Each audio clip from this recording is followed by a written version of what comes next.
Record. So, welcome everyone to the 10th session in our Becoming Regenerative series. It looks like people are really interested in this subject of essence. So, it's great to see everyone show up today. We're going to be exploring that. Just a couple of reminders. We encourage you to participate in the discussion. This generally isn't the kind of session where you just sit there and if you need to have your camera off, it's fine. But, right, we encourage you to participate, right? There's a premise we hold in this work is that's how we develop and grow is by participating and sharing our essence with each other.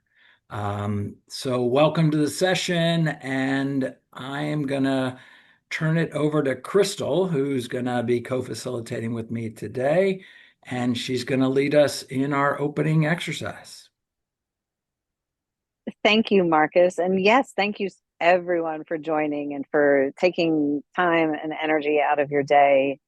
And before I think we go into that opening, I was just reading some of the comments, and maybe we could all just allow ourselves to arrive here into this space for a moment, just feeling, the seat or wherever you are seated, feeling something tangible under or firm or maybe soft under wherever you are seated or wherever you are arriving from or in. And maybe closing the eyes or softening the gaze and just allowing the body to kind of settle. Like if you feel any of that tightness or tension, kind of what is it asking for? What is your body, or where does your body need more attention? And if you take the breath in and move it to a depth within the body that allows for the expansion that you need and the support that you need in this moment, and then move the breath from that depth and out through the nose. We'll take two more, allowing the breath to move into the body to a depth. So when we say deep breath, it's not the volume of air that we're taking in, but more the depth within the body to which we can take the breath. And move from that depth and press the air out. One more time. Allowing the breath to move within the body expansively. Yes, that's all right, Mary. That's okay. And moving the air out. Well, thank you for again being here, for taking your time and energy, and for really allowing yourself to come into this space and arrive. And so the premise with essence is that all living systems have an irreducible core that is singularly unique to itself. Every person has their own essence. So if we think about that, the irreducible core is what allows us to experience ourselves as integrative beings and to endure even as we grow and change throughout our lifetimes. So sometimes we get caught in this, that's just the way I am, or that's just how I am, and that's just the way it has to be. And so today we're going to hold, if you can bring to mind a particular person that's close to you, because sometimes we can see the essence within someone else versus we're so close to ourselves that often we can't quite see our own essence. So if you can hold a particular person close to you to start off, that you feel you have resonance with, while also holding yourself and your essence in mind. Now, can you image yourself in this person as distinct individuals? And for our opening exercise, we're going to take a moment to do a little journaling. And if you're holding yourself and you're holding this person as individuals, and you stripped away all the titles and you stripped away the personality that we get caught in, the ego, what is left? How would you describe their essence? What words would you use? And how would you describe what is not their essence? And maybe that is sometimes a little bit easier.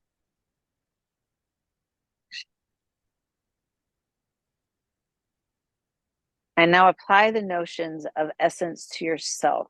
What feels most true? We put in the chat what feels most alive today.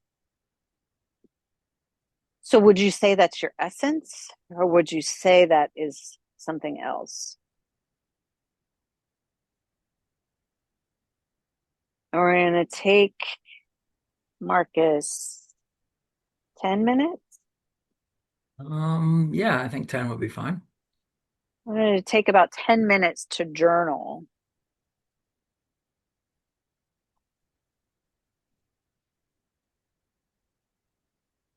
I think the core question is what does essence mean to you? What is that?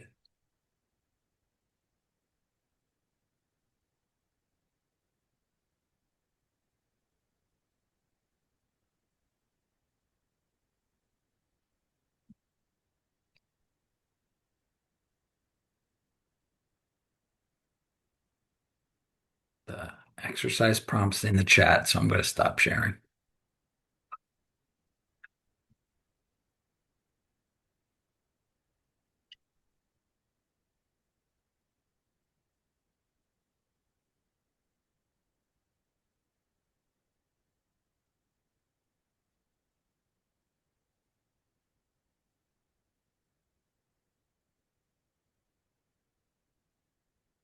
Yes, we're just journaling for the next about maybe 8 or so minutes on what does essence mean to you. If you can hold a person whom you are close with, who you feel that you know, and then you can hold yourself and image both of you as two distinct individuals. How would you describe their essence? And then if you turned that to yourself, how would you describe your essence? What? Matthew, did you see the prompts in the chat? Right.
I wasn't keeping track of time.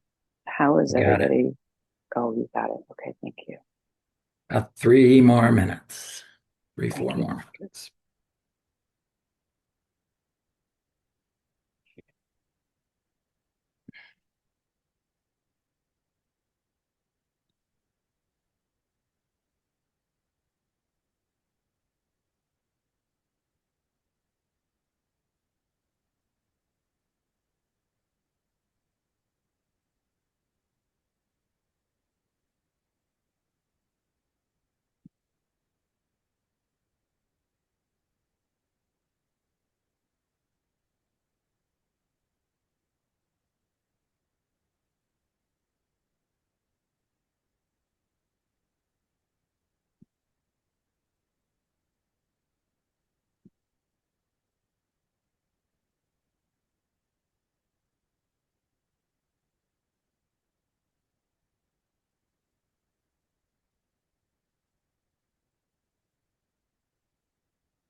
So I'll start to gently come back.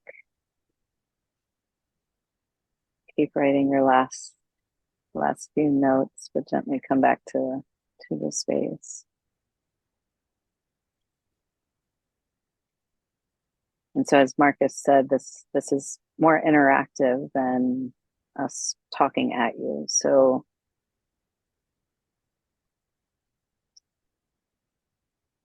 what did you find as you were imaging? You know, how did you see essence? What did you learn about it?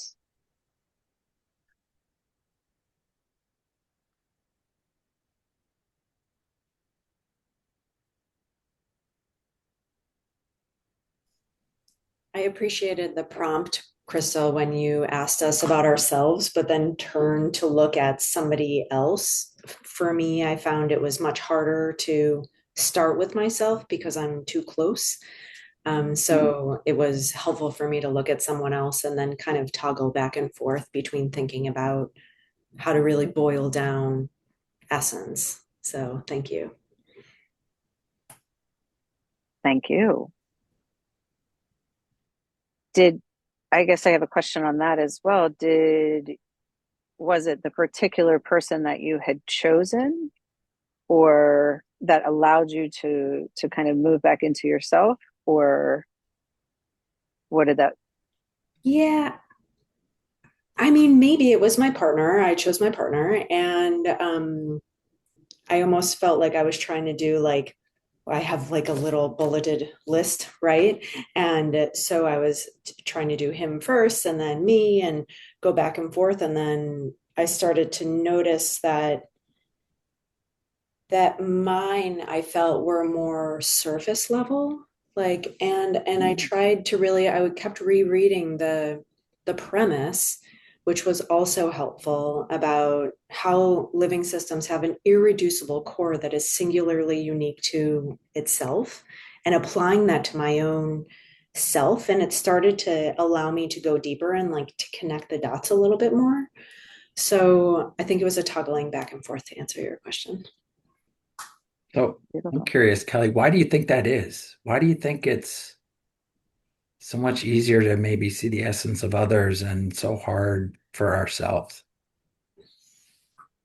That's a beautiful question. I think Mm. for me, I don't spend enough time, I think, thinking about and really identifying the pieces and parts inside of me. I go more, and you've gotten to know me over the years, right? My brain is Mhm. more, let's focus on the project management and the tasks, and Right. it takes a real effort for me to step into that silence and that noticing of the deeper things. So Yeah, that's we don't often consciously just dwell in self-observing, yeah. right? I see your hand, Mary. Go ahead. Yeah, I just wanted to say that that was a brilliant way to start because um, what we see in others is a mirror of ourselves. Hmm. Nice. And then that allows us, well, for me, that's what happened. Immediately, I got, oh my God, I'm looking in a mirror. Hmm.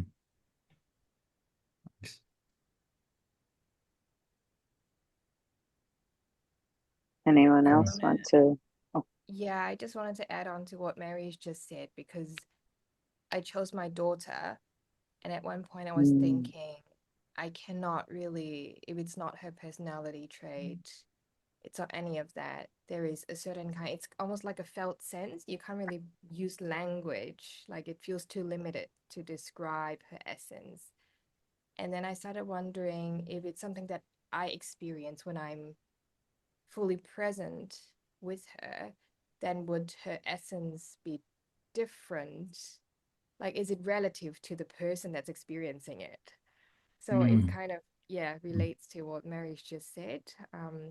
Yeah, so is this essence something that is kind of really true at the core that doesn't really change? Or is it something that, yeah, just differs? Mm. Yeah, that's a great question. Does mhm. essence change? Does it change over time? Does it change depending upon who we're interacting with? Actually, I don't know the answer to that.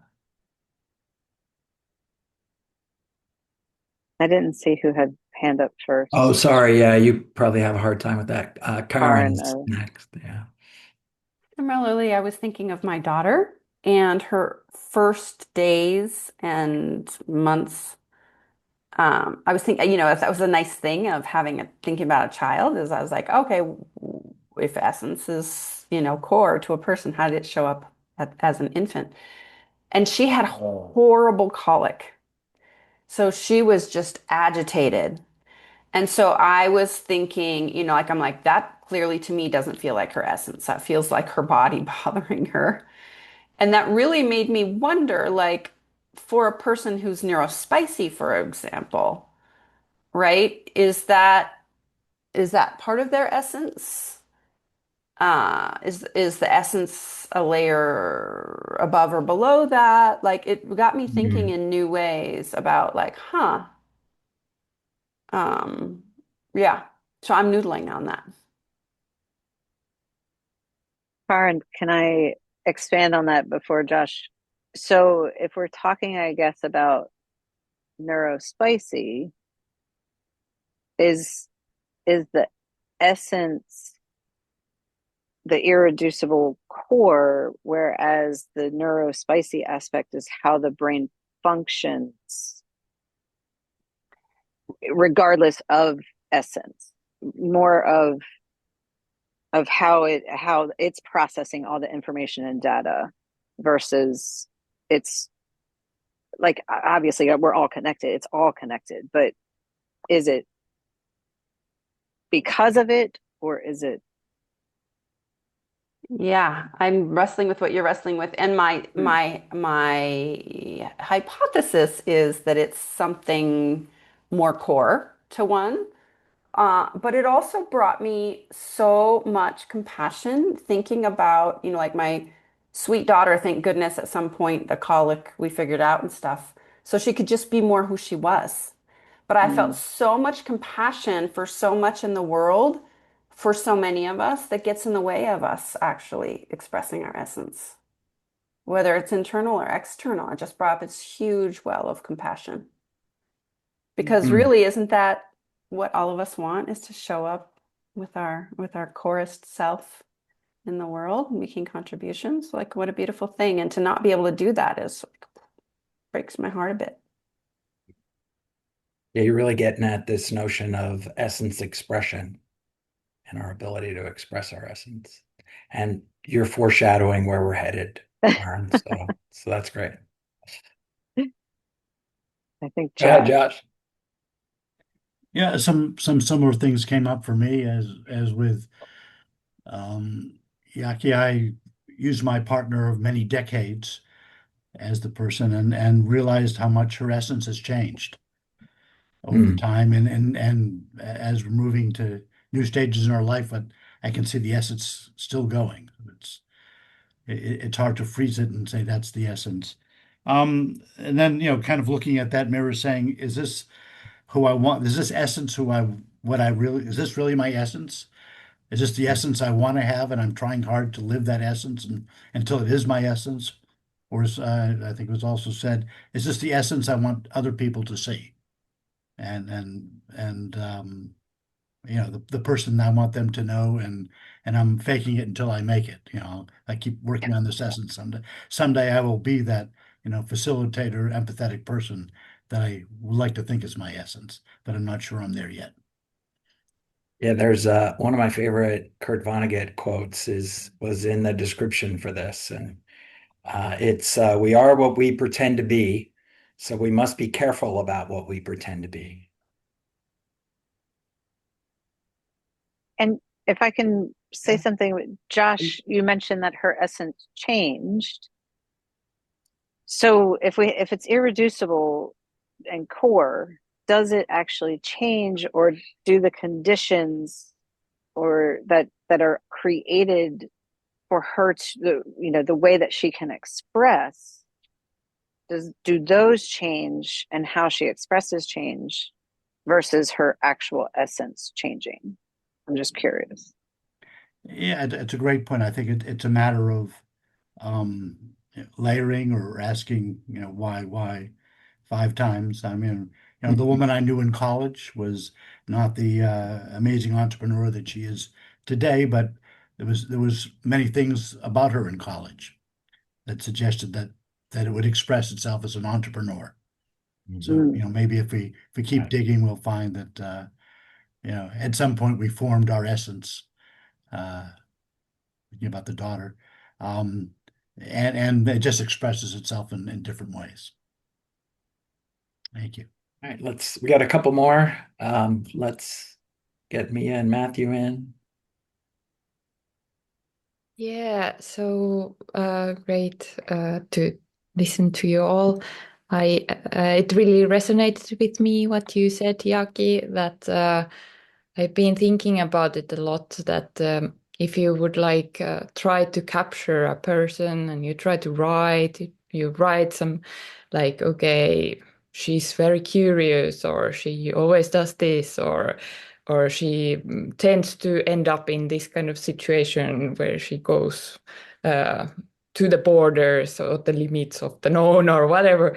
But then, like, there's like many people that can in the world that can like fit into that description, but there is only one, the person you really know, you immediately recognize this person, even though like there is so many people that can fit into those descriptions. So there is like something deeper, maybe it's like unique energy or something, I don't know, like the way of Mhm. being, something. So it's like something super obvious at the same time, because we like recognize it, like with different places also, they have like different like uniqueness in them, or like yeah, like a person or like a pet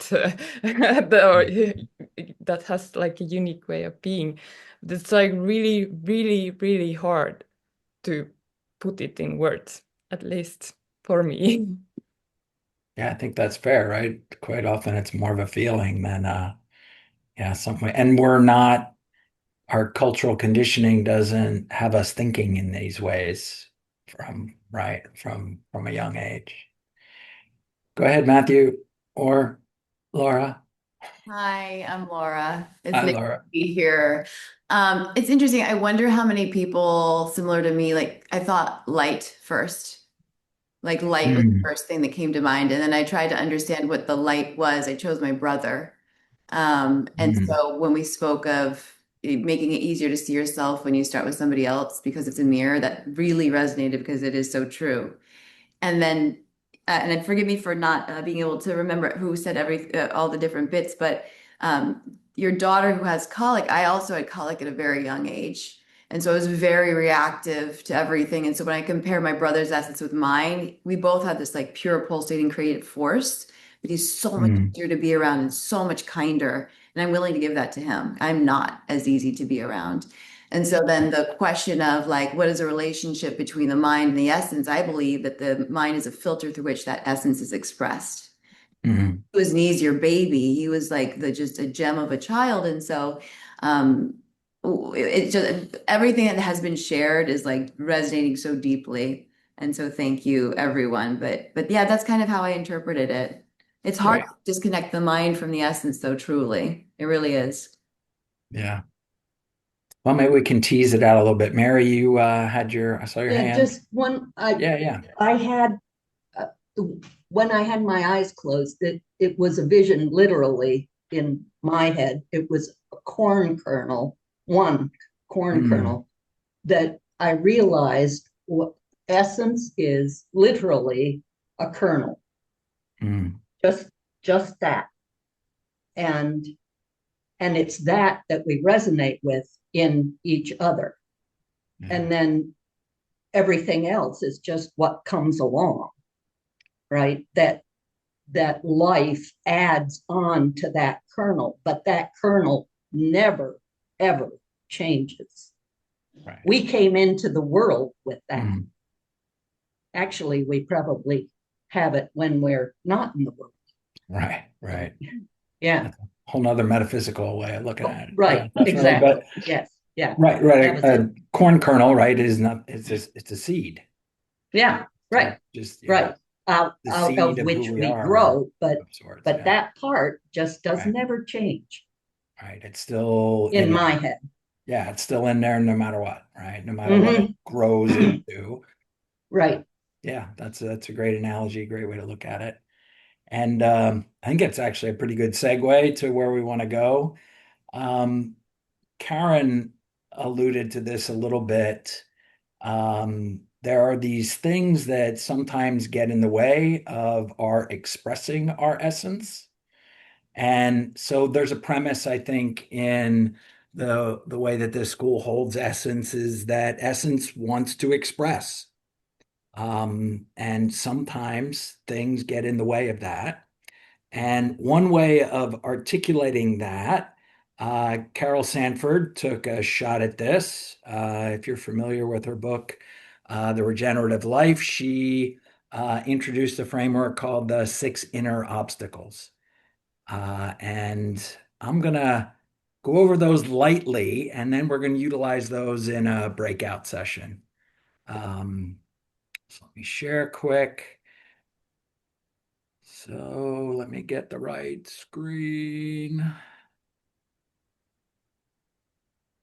Is that your to-do list, Yeah, that Marcus? was my to-do list. You don't want to see that. There we go. So she lists these six inner obstacles to her generative life, and I'm not going to necessarily go over each one. These are things that potentially can get in our way, right, of essence expression. They also, I would say, include a lot of things that we might hold as limiting beliefs and assumptions about ourselves, embedded in all that. Um, the way Carol describes these, I think I'm going to reiterate that. What she did is she told a little story about her relationship as a child with her grandmother. And she used a bunch of questions that her grandmother would ask her to illustrate these points. So I'm going to read those questions as opposed to trying to describe what I think each one of these things are. So for fabrication, the question her grandmother asked her was, "Are you making that up?" For identification, the question she asked her is, "Are you taking this personally?" Hmm. For waste, the question was, "Is that thought helpful?" For fear, do you feel confused or scared right now? For attachment, this one needs a little explanation. The question is, so your friend is the worst person in the world today? That's funny. Yesterday she was the best person in the world. Your feeling seems to have changed a lot overnight, right? And Carol emphasizes this notion of nothing is actually permanent, but we become attached to these things. And then self-centeredness, is everything all about you? Mhm. And so what we'd like you to do is kind of add on to the exercise that you were just engaged with. Again, we want you to kind of hold this person you're close to and yourself in mind. And the reason we want to do that, right, is we want to make sure this isn't some abstract notion, right? You're making it concrete to somebody you know very well and obviously yourself. And we want you to look at that essence again through the lens of the six inner obstacles. So you might want to we're going to put you in a breakout groups. I think we're going to do breakouts in probably threes. Um, so take a moment at first to, image this person back in mind and think about the six inner obstacles. Which one is primarily getting in the way of their and your essence expression? Um, how do these obstacles affect essence expression? And then we're examine which one of the obstacles resonates the most for you and them. Maybe even turn the obstacle around. Is the obstacle actually trying to protect something? And then what's the value and effect of applying this lens to look at essence? And So will you drop that in the chat also, I please, Marcus? am going to right Thank you. now. All right, so it's in the chat, and since I got all the controls, I'm gonna make the breakout rooms.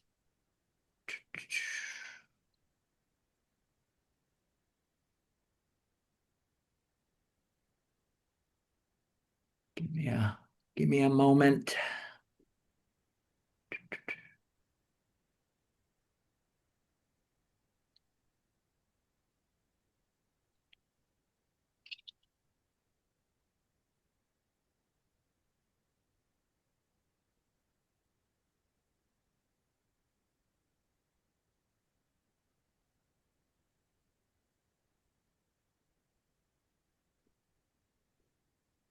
Sorry, I'm doing a little social engineering right now.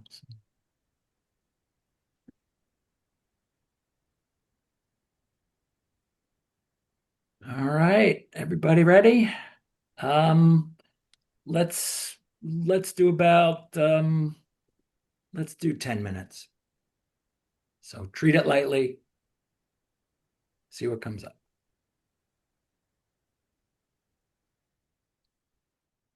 The timer is 15, ignore that.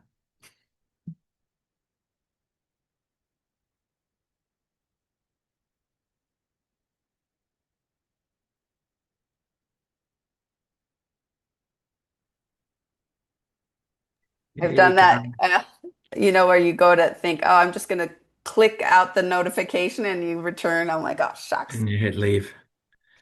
I do that every once in a while. Anyway, nice to see you, Marcus. How are you You doing? too. How are you? I'm great. Good Okay. session. So rich. Good deal. Feeling a little like I got too much to do today and not enough time to do it. I saw your to-do list. I was like, wow. I hit the button, Maya. I didn't mean to leave, Maya and Lisa. Yeah, I I was didn't like, mean to okay, talk. that was fast. I was like, oh Was it no. something I said? We were basically saying, Marcus, the thing that was really interesting we were into was, am I making that up or are we making that up? Mm. Right? Like it expands out to family systems and social systems. We're all making it up, Karin. Yeah, we That's what I say. are. That's literally what I say all the time. We made all this shit up. We can Yeah. make something else up. So, welcome back, everyone. So, as a follow-up question, I was kind of alluding to this in the breakout description, and there's a question sort of geared towards it. And I think Mary mentioned the fact that a lot of this stuff is a mirror. It's like holding up a mirror to ourselves. So the nugget that I want to try and get at is what changes, or what did you, hopefully you got a chance to get to this. What changes when you stop trying to overcome the obstacle and instead let your essence expression meet it as something to celebrate, honor, and value? What what changes? What shifts when you start to hold those in maybe a different light, right? Because we're often holding them as, oh, I wish I, right, didn't feel that way, or right. Um, Go ahead, Lorena.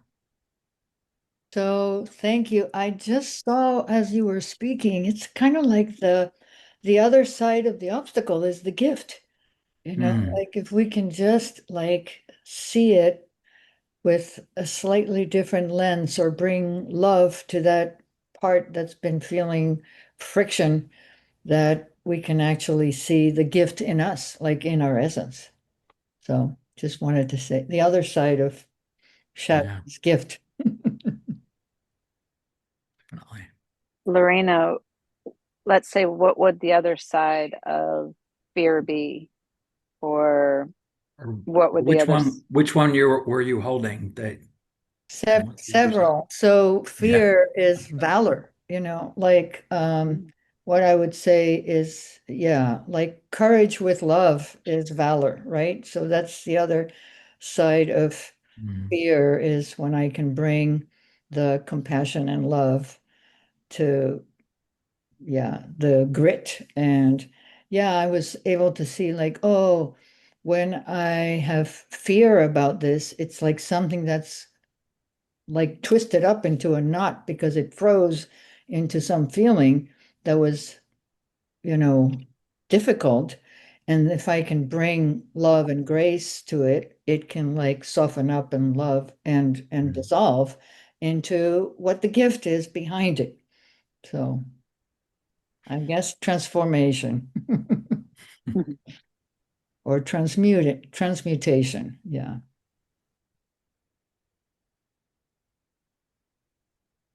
So I'm going to put somebody on the spot just because I noticed your comment in the chat when we started. Tom, you had entered in embracing the restraining forces. So um, Okay. so Fair that sounds enough. like an invitation to me to have you speak to that, maybe. Let's see. Well, I think one thing to your original question is embracing the restraining force. I think like enables us to see it clearly for one. Um, I think the other elsewhere, Carol used the term energy drains for these, right? So it's Right. when we're fighting against them, they're draining energy. So that's Mm, one, like embracing or not not seeing them as like a problem to be solved, but just seeing them for what they are. And then again, if we put this in the context of the law of three as the part of the restraining force, instead of fighting against the restraining force or letting it be what it is, and that gives us the energy that we need to see the third force, reconciling force. Right. Great. So what else was coming up for folks in that breakout?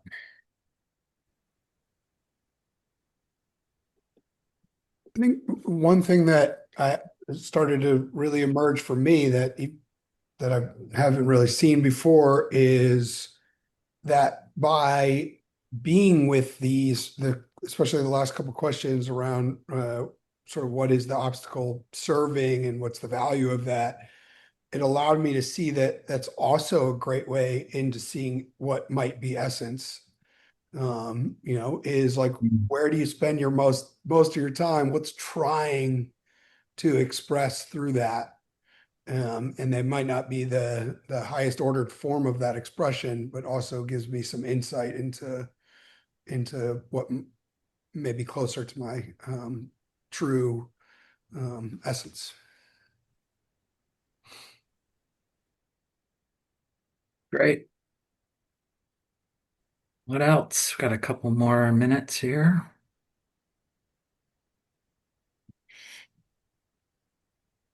Just suddenly came to me, and I feel like this breakout is giving me a really good insight as a parent. Because sometimes your kid's essence, when it's being expressed in a way that's not necessarily pleasant or like easy on you. It might be expressed in a way that is slightly challenging. Like it seems like challenging behavior for a parent, but actually it is their essence expressing itself. Yeah, I'm just thinking about my daughter when she's like really, yeah, Yeah. persistent on, doing something in a certain way. And that is perhaps, yeah, what she's doing is expressing her essence. Yeah. What's behind the outburst or what's behind the, behavior? Mhm. Great.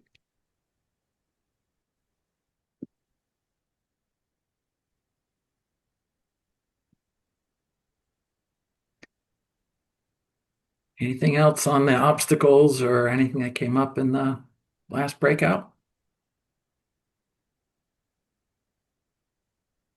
I just really appreciate the reframing of the energy drains or as restraints to acknowledge and honor and work with, as opposed to kind of try to resist and overcome. Like that really also thinking as a parent about my daughter and like, yeah, here's her essence is showing up, and there's some challenging things, and she's attached, and she has identity, and it's like as opposed to figuring out how to fix that, just like honor that and consider how might that reconcile, right? And to her, express her essence more effectively or more greatly or whatever. That's a cool reframing for me. So I appreciate that.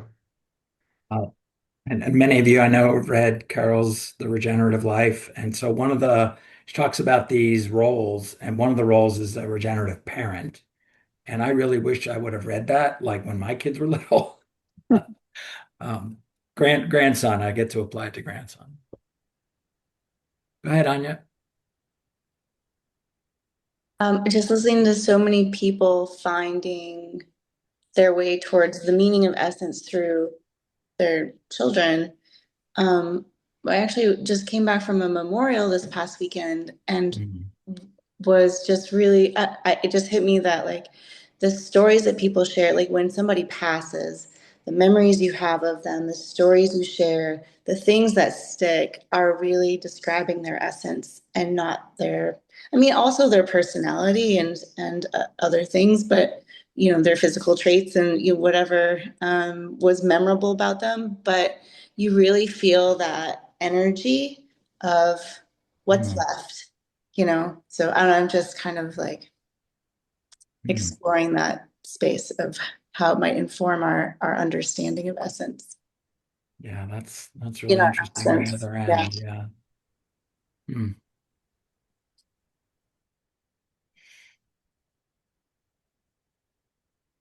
Trying to say something, Karen. Yeah, one other thing I'm tripping on right now is like thinking about the developmental stages of life. And so thinking about, at a certain point, children want to do something over and over and over and over because their brain is literally, right?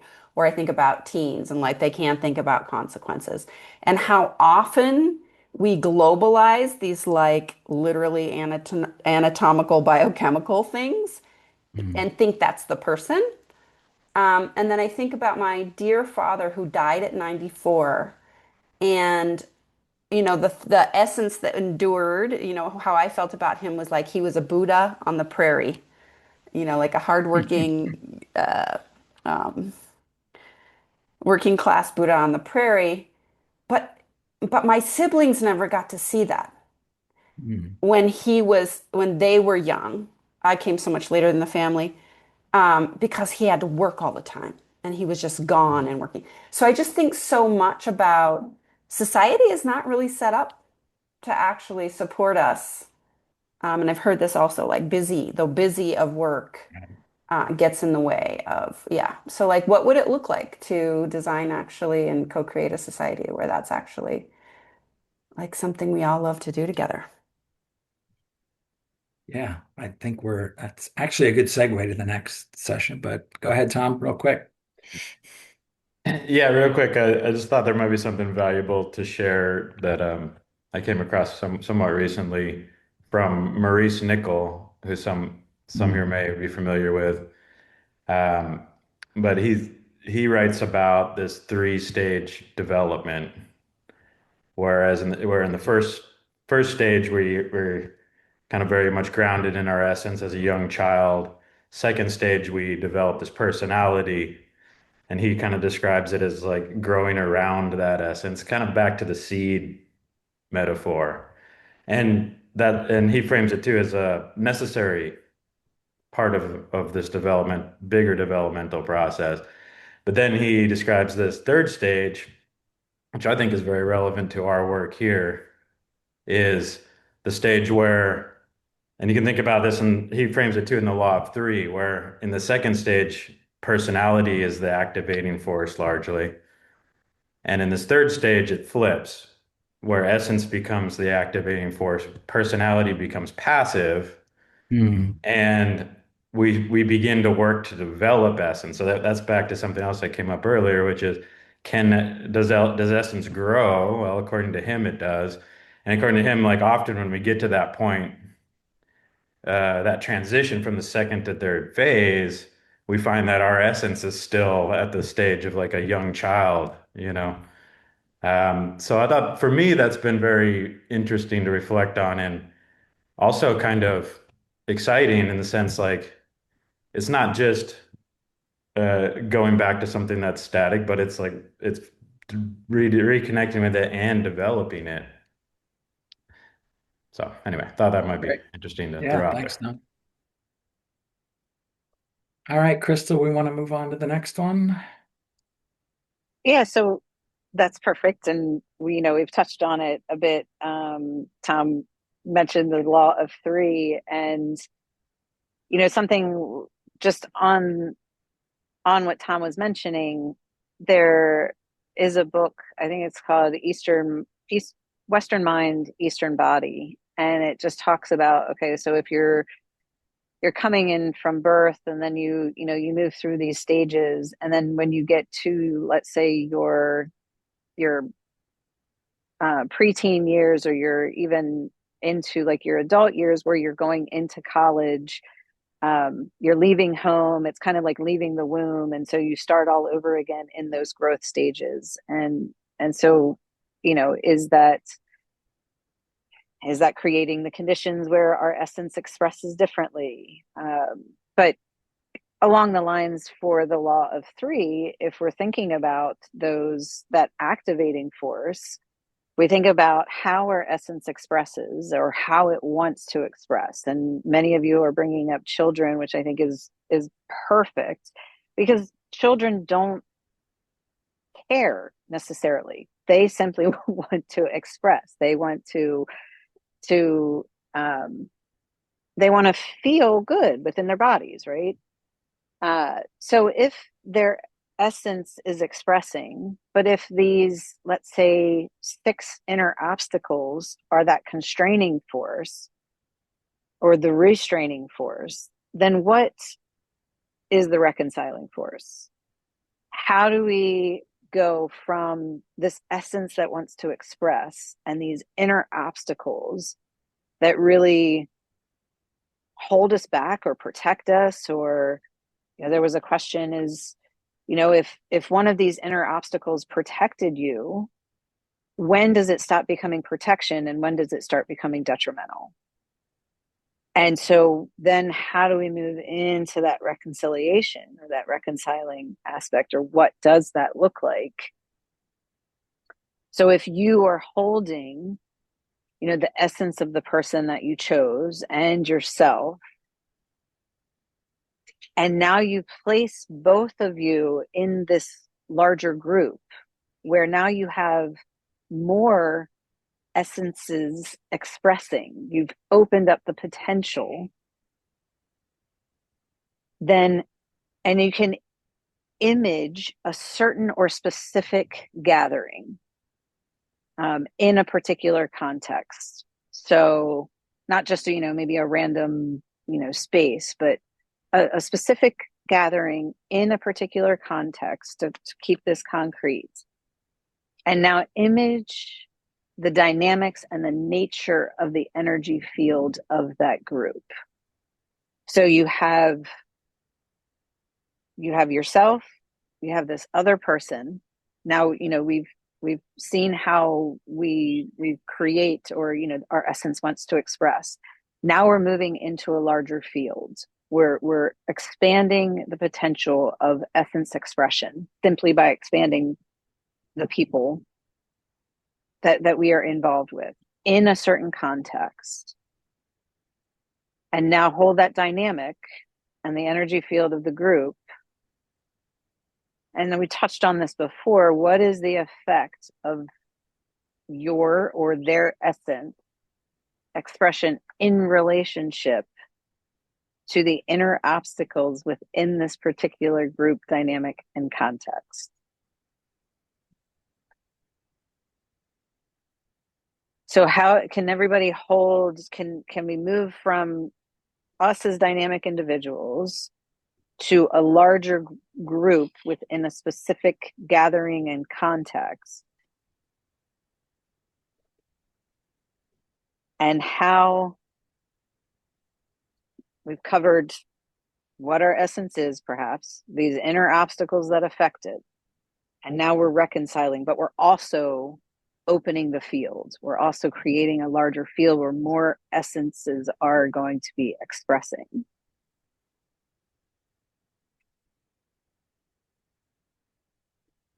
And then there's a whole bunch of other questions there Yes. to consider. But I wanted to maybe, see, I wanted to make sure that everybody could hold that concrete.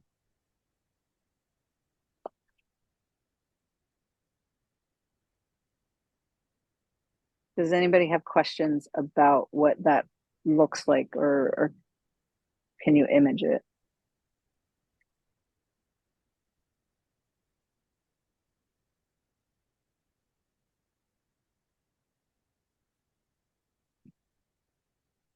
I think Okay. we ought to just have them give it a So try. Yeah. there we go. Yeah. So we are going to do our breakouts. Think about 10 minutes again, Crystal. And I set them up in pairs this time. So Okay. and all the prompts are in the chat. Yes. So here you go. Have fun. So, Marcus, are we flying solo then as a pair? I since you're together on the thing, I put so you'll be in 3. All right. Oh, okay, cool. Y'all have somebody else.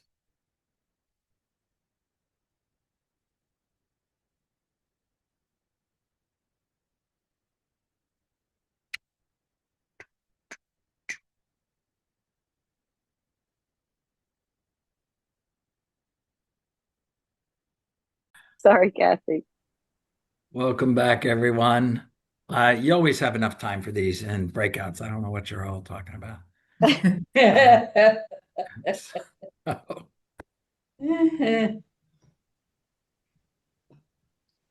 Want to reflect question there, Yes, Crystal? yes, yes. So, how do you describe the energetic feeling of resonance to the essence of another? What is the value of essence to essence resonance? And how does that build capacity and capability of a relationship to regenerate? I think we're holding a premise that resonance we feel with others to varying degrees is part of the reconciling energy or the reconciling. Could you drop those in the chat again? Those Yeah, are so yeah, I good. can do that. Thank you, Jeff. Thank you. Do you feel like the Wizard of Oz? You're like pulling all the I'm so right. appreciative. I know. Thank you, Marcus. No worries. Here, I can put it in the chat. You got it? Yep, All right. I know. Yay. Beautiful.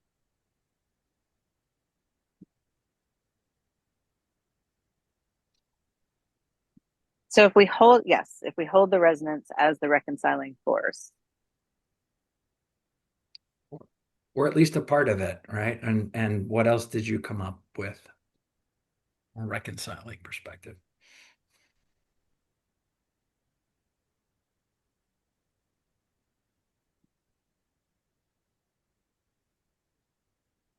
Hmm.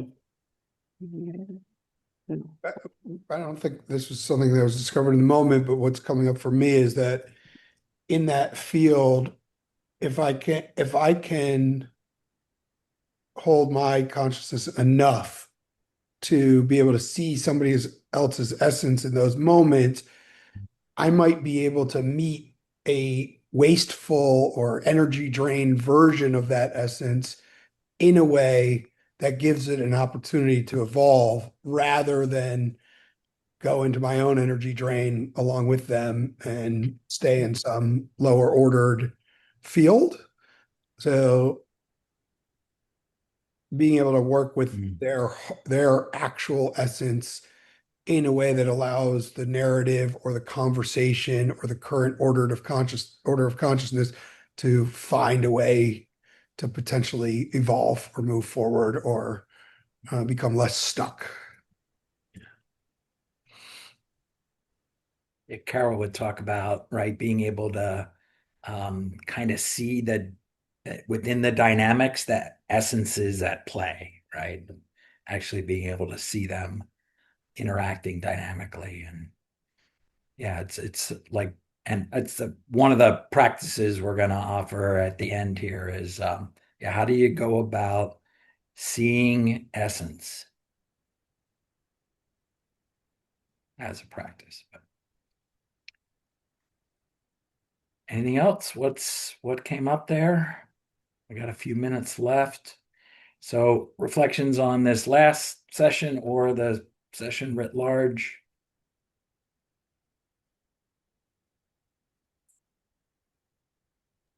are you any closer to your essence?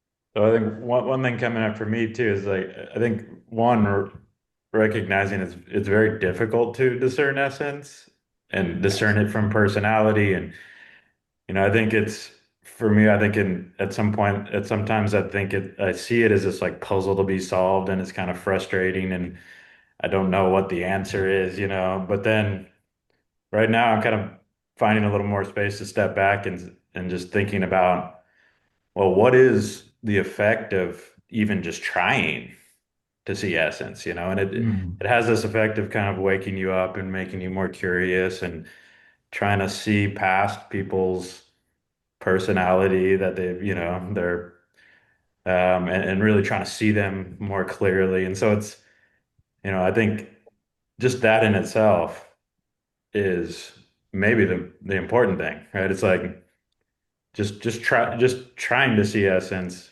wakes you up and creates that kind of different different level of energy, I think. It's really helpful, what you just said. And also something that hit me when Matthew, you were speaking about seeing trying to see someone in their essence and not succumbing to our own energy drains. Like that really hit me. And I'm so sorry, Tom, you just spoke, right? Tom, of trying and taking that pressure, I think, off self of I've got to get this, I've got to see this, I have to make this work versus let me try to see their essence and be in my essence in this, whatever this space of communication may be. I have no control over anything else, but I can practice staying out of my energy drains or these obstacles and recognize moments when I maybe start leaning into it and come out and just focus on let me see this person as much as I possibly can in their essence. It's very helpful. Gets us out of all of our assumptions we make about ourselves and each other. Go ahead, Francis. Yeah, just regarding how would you describe the energetic feeling of resonance to essence of another? I think what came up for me is letting your guard down. It's a feeling of just like relief and sort of if there's resonance, there's this I mean, and it's interesting because I feel like that's something that it can be confusing and it can um what's the word I'm trying to find? It can, you can be fooled, if you will, but there is something to the chemistry that you connect with certain people and chemistry that you connect with others. So there's some people there's an immediate connection and you recognize sort of that authenticity and you have that ability to connect with them at that level. And that can fool you at times because sometimes you may be, sometimes some people are very good at being a certain way and that may not be their true essence. It just may be a show. So I have a hard time, but I feel like there's an energy of relief and just letting go and enough being in a space of being able to trust. So Well, you're really pointing to the value of being able to see essence, right? As opposed to, right, the layers on top of essence, mm-hmm, right? mm-hmm, And exactly. so, right. Yeah, what am I resonating with actually here? Mm-hmm. Mm-hmm. Yeah, that's why I said I can be fooled because I'm thinking that it's essence to essence, but maybe it's not, that there are situations where it could be essence to essence, but I have to be honest with myself where I have been tricked, if you will, to think that it was. So that was just coming to mind. Yeah. Thank you. Lorena. So I just thought I'd add when I see the part of the question, how does that build capacity and capability to a relationship for a relationship to regenerate? And it's like when I am in my essence and able to be with somebody else's essence, it's like my whole self is present so that I have more capacity and creativity and ability to solve bigger problems and, like what I might call like conscious collaborations when you're totally feel safe and able to be yourself and bring all of yourself, then we can solve bigger problems quicker. Yeah. Thank you. Excellent. So we are a little bit past. Go ahead, Karen, and Well, do you want to close or do you all need to jump because I can just hold my thought too? just real quick, we're going to put practice. One of the things some of you may have noticed is we didn't use the essence triad in this session on essence. So we're going to share. Some of you may not be familiar. Some of you clearly are. We'll share that in the circle community in the comments for the session, along with some suggestions for practice. And our next session is September 9th, and we're going to be speaking to this notion of evolving culture with Elena Sorensen next month. So go ahead, Karen. How fun is that? Yeah, something that came really clear for me, and I'm trying to arrange in my head. So when the questions were about like what happens when your essence and your energy drains and their essence and their energy drain, blah, right? Like, because I think that's so much of like what rupture looks like. And when it goes well, my partner and I were talking about, it's often there's a norming, right? There's a container, which in my mind is about agreements that we make together. And so I was really thinking about how core agreements are. And I work with an organization that literally is about helping people make great agreements in the moment. It's very somatically based. And so I really loved the provocation of the question around the value or the energetic feeling of resonance of essence to another. And it helped me realize that like agreements feel like they allow that. Like the value of well negotiated norms together allow this resonance to emerge. I think. I don't know. Like I'm Gives like, what? maybe it gives a concrete structure for you to hang on to, right? There's that shared level of agreement gives you the structure that everybody's agreeing to, that allows the resonance to grow. Right. And so much of what I'll just say one more thing because I'm really interested to hear if folks have thoughts. We've been working like literally about like what is our work becoming in this other organization. And a lot of it's about agency. And the thing I've been saying like but agency is co-created. And agency, so that's where like this idea of like, essence to essence resonance is not mainstream conversation. So I'm trying to kind of reconcile agency and power with and agency with this. So that's where I was just like, okay, let's see if anybody and y'all can reach out to me outside of this. We don't have to continue, but like it's really super timely because we're trying to like discern the direction of the work that we're going to together. And so thank you for that. Crystal, you were trying to chime in. I'll give you the last word. Yeah, please. It was just more about the creating the conditions or co-creating the conditions. So we're talking about agreements and we're talking about this resonance with, essence to essence. And so can you co-create the conditions for all essences to express in such a way that they flow and integrate versus having these, the six inner obstacles or how do we see or I guess instead of flowing and integrating to reconciling. So what conditions have to be created within those agreements for all essences to express fully and completely versus and to reconcile that with the inner obstacles.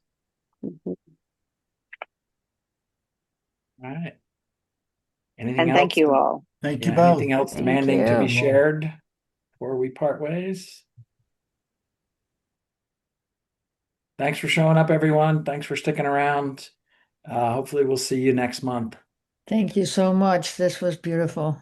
Thank you, everyone. Blessings. Thanks so much. Be well.